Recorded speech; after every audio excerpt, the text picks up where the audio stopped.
We all want what's best for our little mouse friends, and at Liberty Foundation, we've adopted naturalistic enclosures which provide the ultimate in space, security, comfort, and most of all, fun for mice and humans. In today's video, we're going to show you how easy it is to set up one of these enclosures using an IKEA Detolf glass cabinet. They've since discontinued this model, but you can still buy the odd one on Facebook Marketplace.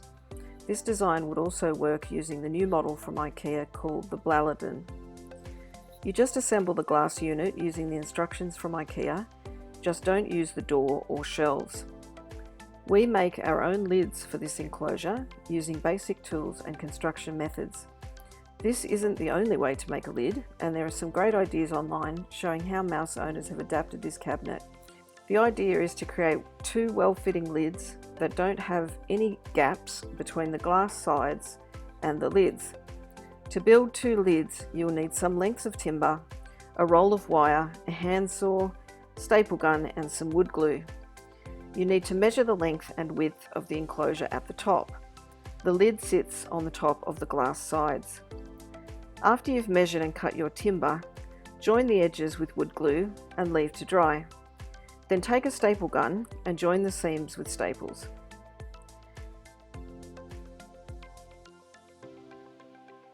Then cut sections of wire to attach to the top of the wooden frames.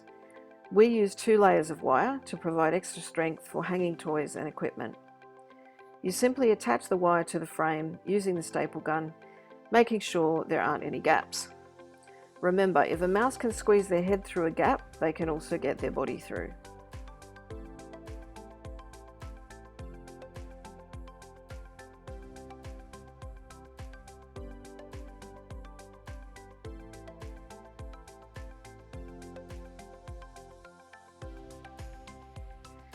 After you have the unit and the lids assembled, it's time for the fun part, putting in all the bits and pieces that will keep your mice busy and stimulated.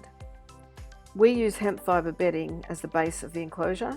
We put in a fairly deep layer to give the mice the opportunity to dig and nest.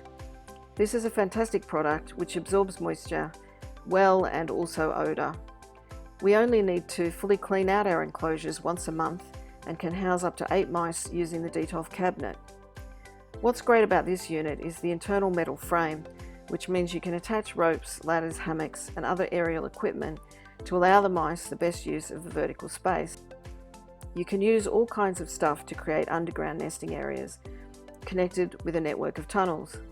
We're always on the lookout for anything that could be repurposed for mice. We attach water bottles using adhesive Velcro strips.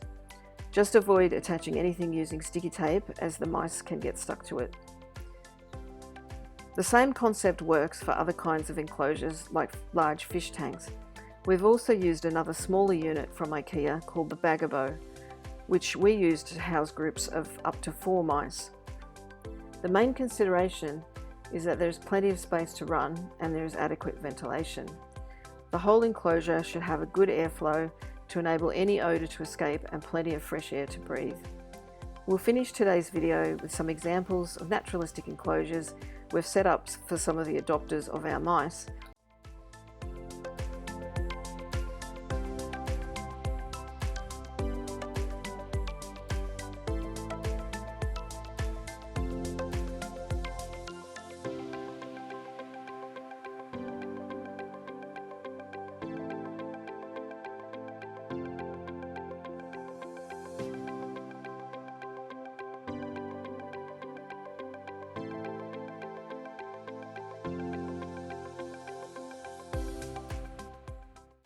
Thanks for watching, and visit our website if you'd like more tips on creating a first-rate mouse house.